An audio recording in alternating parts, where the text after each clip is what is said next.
भाग 5 तक आपने देखा कि कैसे कबीर परमेश्वर अपने भक्त अदम सुल्तान बादशाह को सच्ची राह दिखाने के लिए, मोक्ष प्रदान करने के लिए कई कारण बनाकर उसके पास पहुंचते हैं और उसके सामने से अंतर्ध्यान हो जाते हैं। बादशाह का एक बहुत बड़ा 9 लक्खा बाग था, यानी उसमें 9 लाख तरीके के पेड़ पौधे तथा फल फूल के पौधे थे। बादशाह रोज उसमें टहलने आता था तथा वहीं बगीचे में कुछ देर के लिए सुसज्जित बिस्तर पर विश्राम करता था। एक दिन पूर्ण परमेश्वर कबीर साहिब जी ने एक बांदी का रूप बनाकर बादशाह के बिस्तर को सजाया तथा स्वयं ही उस पर लेट गए। कुछ देर बाद बादशाह आया और उसने देखा कि तेरी सैया पर बांदी सो रही है। बादशाह को बहुत गुस्सा आया और कहा कि तेरी हिम्मत कैसे हुई मेरी सैया पर लेटने की। बादशाह ने घोड़े को मारने वाला कोड़ा निकाला और बांदी रूप में विराजमान कबीर साहिब के 3 कोड़े मारे।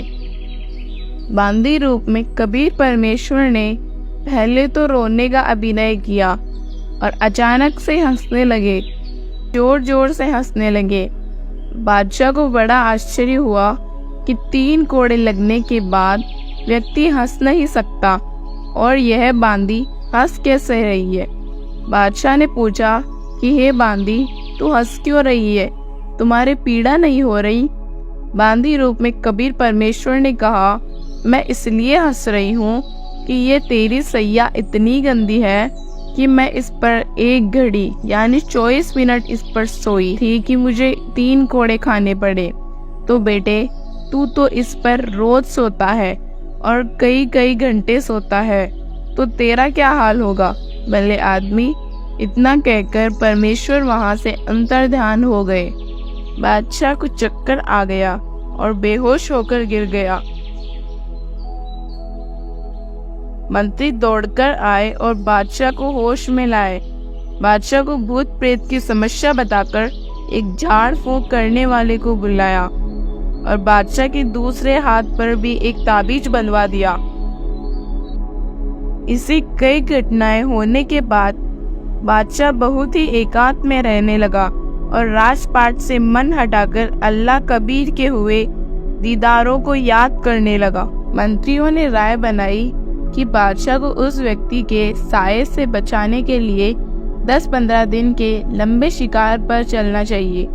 बादशाह को शिकार के लिए तैयार करके चल पड़े। शिकार के पहले दिन अल्लाह की रजा से उन्हें कोई भी शिकार नहीं मिला। दोपहर हो गई थी, तभी कबीर साहिब एक हिरण का रूप बनाकर आए। बादशाह ने कहा कि हिरण को चारों तरफ से घेर लो। जिस किसी के पास से भी हिरण भाग गया तो ठीक नहीं रहेगा। हिरण बादशाह के घोड़े के नीचे से ही निकलकर भाग गया। शर्म के मारे बादशाह ने अपना घोड़ा हिरण के पीछे दौड़ा दिया। कई देर तक बादशाह पीछा करता रहा और सभी मंत्रियों और साथ के लोगों से बहुत दूर चला गया। बादशाह और घोड़े को प्यास सताने लगी। कई दूर जाने के बाद हिरण ओझल हो गया। बादशाह और घोड़ा प्यास से अधमरे हो गए, जैसे कि कुछ ही देर का जीवन बचा है। बादशाह अल्लाह से अर्ज करने लगा और आसपास पानी खोजने लगा। अचानक बादशाह को कुछ दूरी पर एक संत की कुटिया और जल की तलैया नजर आई। बादशाह ने अल्लाह का शुक्र मनाया और संत की बगीचे में प्रवेश कर गया। बादशाह और घोड़े ने पानी पिया। बादशाह आश्चर्य कर रहा था कि अल्लाह की क्या देन है, इतने घने जंगल में यह संत कैसे पहुंच गया। बादशाह संत के पास गया। संत के पास 3 तगड़े कुत्ते बंधे हुए थे तथा एक कुत्ते की बैल खाली पड़ी थी। बादशाह ने कहा, हे महात्मा, इनमें से 2 कुत्ते मुझे दे दीजिए।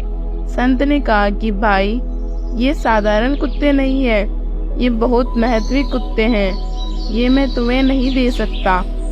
बादशाह ने कहा कि क्यों, ऐसा क्या है इन कुत्तों में? संत ने कहा कि भाई, ये तीनों कुत्ते उस बलक बुखारा बादशाह के पूर्वज हैं।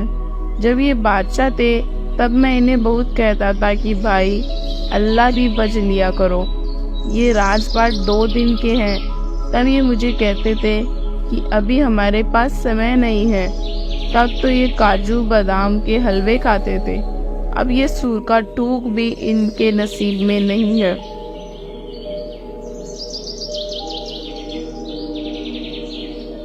बादशाह ने कहा कि हे महात्मा, ये चौथी वेल खाली क्यों पड़ी है?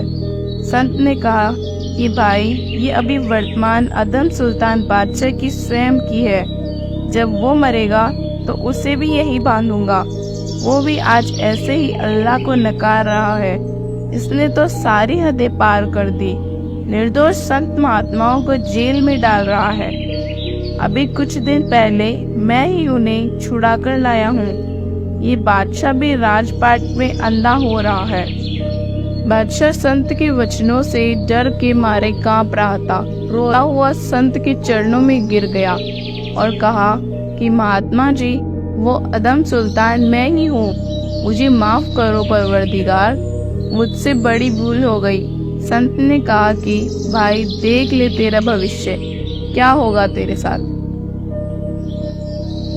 इतने में संत और उसकी सारी रचना वहां से अचानक गायब हो गई।